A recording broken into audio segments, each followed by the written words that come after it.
अस्सलाम वालेकुम। रोज़ा, सब्र और हमारी ज़हनी सेहत का आपस में क्या ताल्लुक़ है? माह रमज़ान के महीने में रोज़ा रखने की बहुत ज़्यादा फ़जीलत है और ये एक ऐसी इबादत है जिसका जिस्मानी इबादत का ताल्लुक़ डायरेक्ट अल्लाह के साथ है। फिर रोज़े के अंदर हमारे सामने अगर ख़ुराक आती है, खाना पीने की कोई चीज़ आती है तो हम उससे परहेज़ करते हैं और सब्र करते हैं।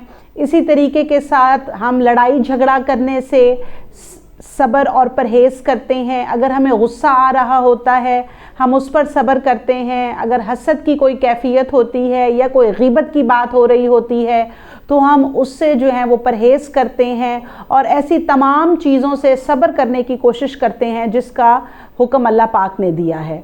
तो रोज़ा एक ऐसी इबादत है, एक ऐसी चीज़ है जिसमें पूरा महीना हमारी ट्रेनिंग हो रही होती है सब्र के लिए। ये एक बेहतरीन वक्त है जिसमें हम अपनी ज़हनी सेहत पर काम कर सकते हैं और अपनी ज़हनी सेहत को बेहतर बना सकते हैं। जैसा कि आप पूरे दिन में जो है सहर व अफ्तार के बीच में रोज़े की कैफियत में हैं, आपके सामने जो है वो खाने पीने की कोई चीज़ आ जाती है, बिलखसूस ख़वातीन घर में छोटे बच्चों को और जो बुज़ुर्ग वालिदैन हैं जिनका रोज़ा नहीं होता, किचन में उनको खाने पीने की चीज़ें मुहैया कर रही होती हैं। बहुत सा वक्त ऐसा आता है जिसमें आप बिल्कुल अकेले होते हैं और खाने पीने की चीज़ें आपके सामने होती हैं, लेकिन हम उस पर सब्र करते हैं और अल्लाह की रज़ा के लिए परहेज़ करते हैं। इसी तरीके के साथ अगर हम अपनी जॉब प्लेस के ऊपर हैं, रोड पे सफ़र कर रहे हैं या रिश्तेदारों के साथ या दोस्तों की महफिल में बैठे हैं और कोई ऐसी बात हो जाती है जिसमें लड़ाई झगड़ा है जो हमारी तबीयत को अच्छी नहीं लगती या कोई ग़ीबत की बात है, तो हम उससे भी सब्र करने की कोशिश करते हैं।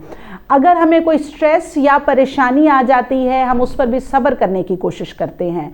तो ये रमज़ानुल मुबारक का महीना दौरान फास्टिंग आप अपनी ज़हनी सेहत पर भी इसी तरीके के साथ काम कर सकते हैं। अगर आपको किसी बात पर बहुत ज़्यादा गुस्सा आता है या किसी इंसान के साथ रहना आपको अच्छा नहीं लगता तो आप इस पे सब्र कर सकते हैं। अपनी ज़हनी सेहत को इतना सेहतमंद आप कर सकते हैं कि आप इसको बियर करें, आप इसको मैनेज करें। लाइफ में कोई भी स्ट्रेस आता है, कोई भी रिस्क आता है, हमें उसका सामना करना होता है। हमारे अपने अंदर जो वीकनेसेस हैं हमें उस पर काम करने की ज़रूरत है।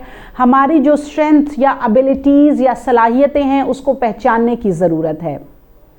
स्ट्रेस को हमेशा फेस करना चाहिए और इसको मैनेज करना चाहिए।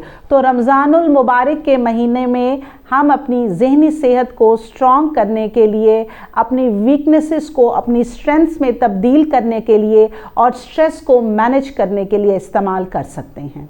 Thank you so much.